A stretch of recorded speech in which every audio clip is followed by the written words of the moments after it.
Hi everyone, once again this is Teacher N and welcome back to my YouTube channel. So for today's video mga kalingap, ayan, na-miss kong gumawa ng spoken word and ayun nga, naisipan kong gumawa ng spoken word na pinamagatang EDSI noon at ngayon. Sana'y magustuhan po ninyo itong aking ginawa. Isang pagbalik tanaw sa buhay ng ating baby fiancé and ni Kalingap Edo kung paano sila nag-met.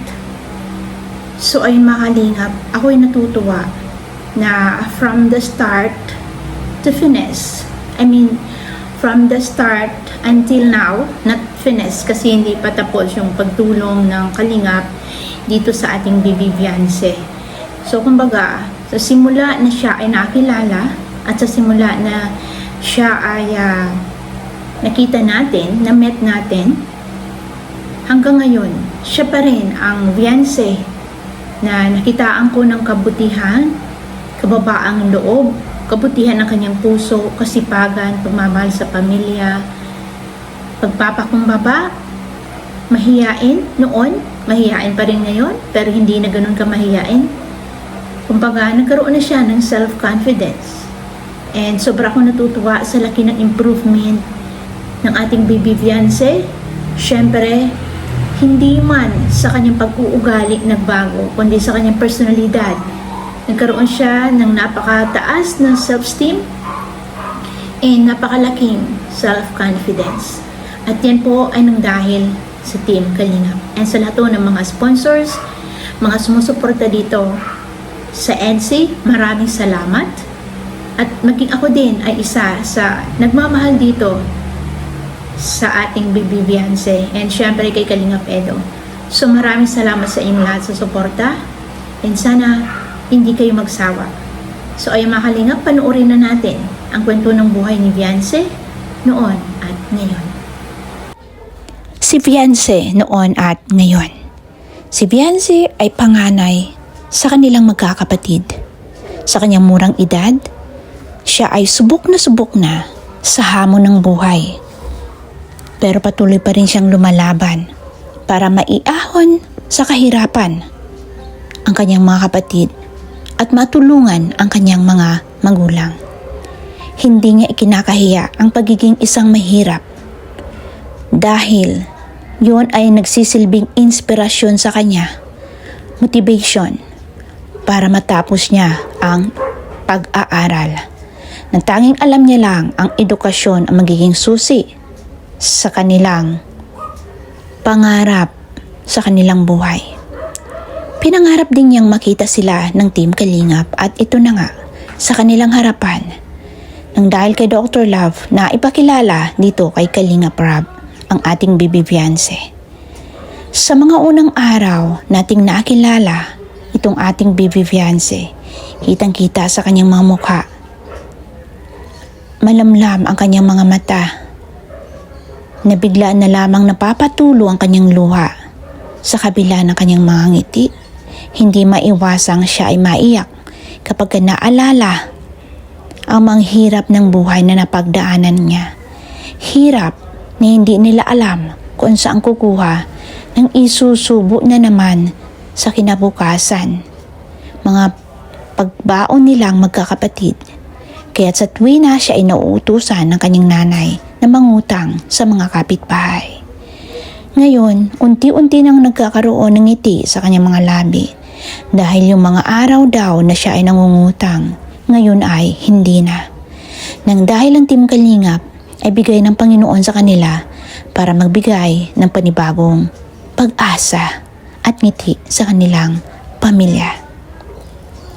Nung mga unang araw na makita ko itong si fiancé dahil sa kanyang kasipagan, paglalabada, pamumulot ng mga pwedeng may ulam sa tabing dagat, pagpapakita lamang ng isang batang katulad ni fiancé ay responsable at matulungin sa kanyang mga magulang at mga kapatid. Pero dahil sa itong si Fiance ay napakasipag, napakabait, napakabuting bata. Hindi pa babayaan ng Panginoon na sa huli hindi sila makakaranas ng maalwang buhay, at yan ang hatid ng Team Kalingap. Noong una pa man, ako'y nagtaka dahil itong si Kalingap Lolo ang talagang naililink sa kanya.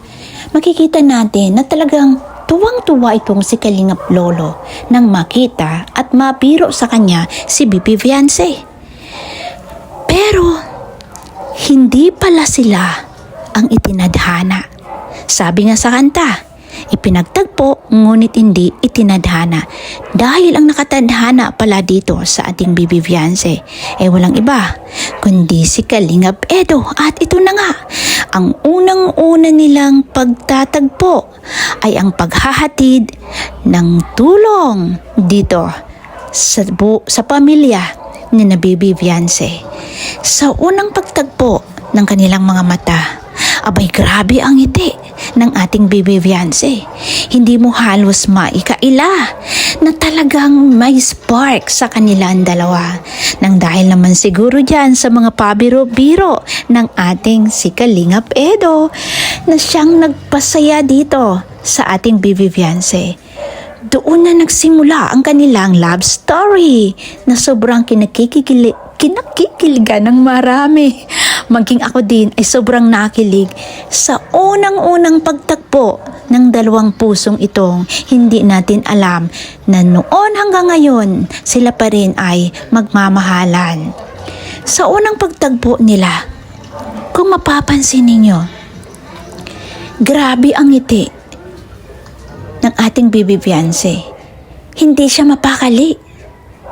Kung tititig ba siya kay Edo, o titingin sa kabila, o titingin sa taas, o titingin sa baba, hindi niya alam. Hay nako Fiance, grabe ka ha, sobra mo kaming pinakilig. Nang dahil dyan, umani ng napakaraming mga nagmamahal dito sa EDSI. Dahil talagang ramdam natin ang kilig at pagmamahal nila sa bawat isa. Yan ang ba Kalingap Edo ang tinatawag na love struck? Maaring yan na nga. Hindi mo maikakaila Kalingap Edo and BP Fiance na meron kayong nararamdaman sa isa't isa. At yan na nga ang tinatawag nating pag-ibig. At aban ako naman, hindi pa talaga kayo magpapigil na dalawa. Ayan na nga, may papunas-punas pa at papikit-pikit pa ng mata. Ito naman si Kalingap Edo, abay abusado na. Napunasan na ng pawis, magpapapunas pa sa kanyang mga mata. Kalingap Edo, nagpapahalata ka ha. Kunwa-kunwari na papawisan ka, pero ang totoo ay gusto mo lamang punasan ng ating BP Fiance. Ikaw talaga, oo. Halata namang in love kayo sa isa't isa. Aba naku naman, Kalingap Edo, may subuan pang nangyayari. Aba, ano ba BP Fiance, pasado na ba ang pagluluto ng ating Prince Charming dyan? Hay naku mga Kalingap, ako'y sobrang kinikilig sa dalawang ito. Grabe, iba ang hatid na tuwa at saya sa ating mga puso at isip.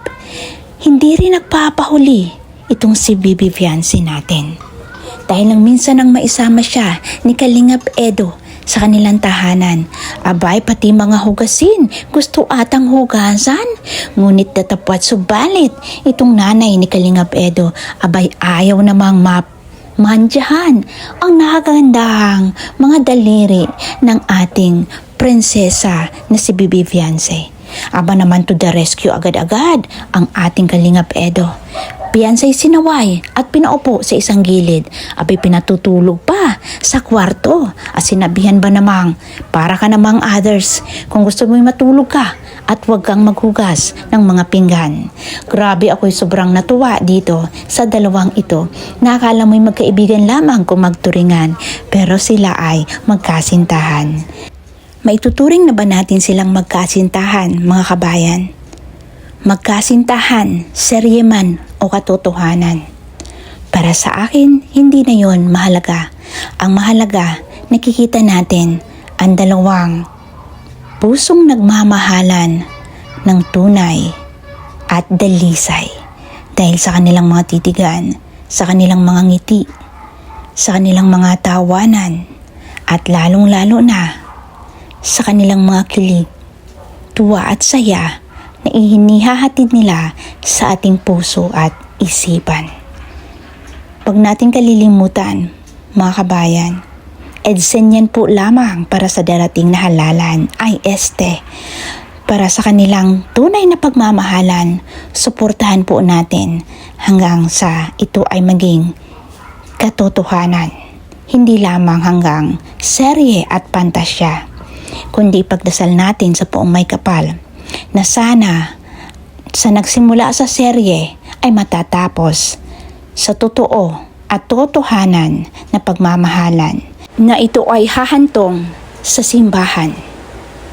Yan mga kalingap, naway nagustuhan po ninyo ang aking inihandog na spoken word na pinamagatang EDSI noon at ngayon. Kung nagustuhan po ninyo, please don't forget to click like, to post your comments, and please don't forget to subscribe doon sa mga baguhan dito sa aking channel for more videos na aking i-upload katulad nito. Abangan po ninyo ang susunod na aking spoken word. Abangan po ninyo kung sino na naman po ang aking gagawa ng kwento noon at ngayon dito sa Team Kalingap. Hanggang dito na lang, and once again, this is Teacher N. Muli, bumabati sa inyo ng magandang araw and may God bless us all.